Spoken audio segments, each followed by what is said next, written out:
Franco, what do you think you're doing? Ridding the world of an eyesore. Okay, no, don't even think about it. You are an artist. You're supposed to make art, not destroy it. This so-called art comes from the deepest and darkest parts of my soul. This is the product of a man that I have come to hate, a man that I am no longer that man. But every time I see a brushstroke or a splash of color that may as well be blood, I am reminded of who I was. And I didn't go to New York to reclaim these paintings out of pride. I got them back so that I could obliterate them, erase that part of me forever. Is this because of Elizabeth? I don't want Elizabeth to see these paintings ever, especially now. Oh, right. Now that you're moving in with her? That is what that text was about, right? The apartment's all mine. I think you forgot the part about how I'm supposed to cover the rent on my own. Moving in, huh? You, Elizabeth, the boys. It's good stuff. I'm really happy for you, Franco. You deserve it. Thank you. But this art, this is from another time. I mean, you know, Picasso had his blue period. You had your dark blue period. My really dark and depraved blue period. But it's still art. You know, I saw this article about you a couple months ago. It was called Genius Interrupted. It was about what a visionary artist you were and how your premature retirement robbed the world of what you could have created. I still want to create. Just with different inspiration. We have to get rid of all this garbage. So you're ready to destroy your work? Because, you know, one of Basquiat's paintings just went for 100 million. 110.5. Exactly. Some people would kill for one of those. Well, that's a poor choice of words. Sorry. Look, Franco, I understand that these paintings represent a part of your life that you're not proud of. I get it, but you gotta get over it, okay?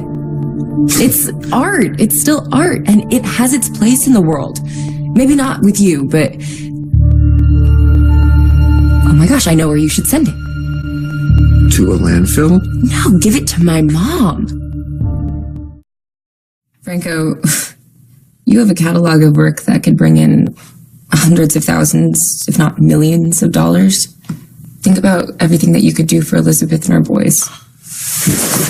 I am thinking about it, but I'm not sure that Elizabeth would appreciate that kind of...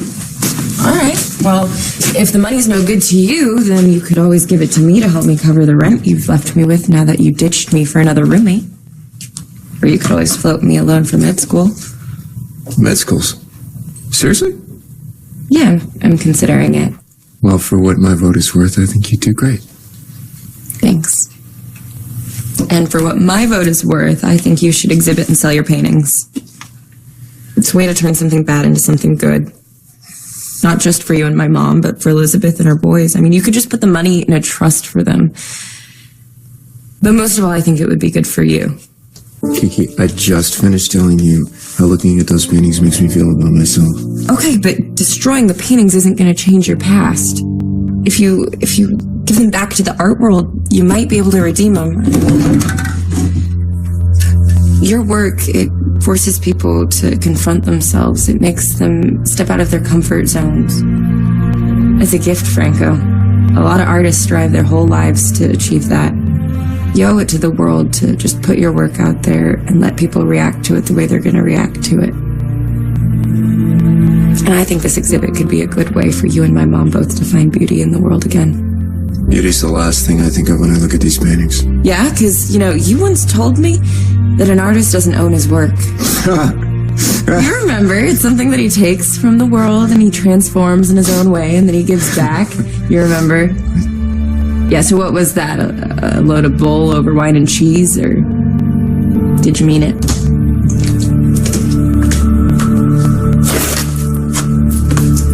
Oh, and by the way, welcome back.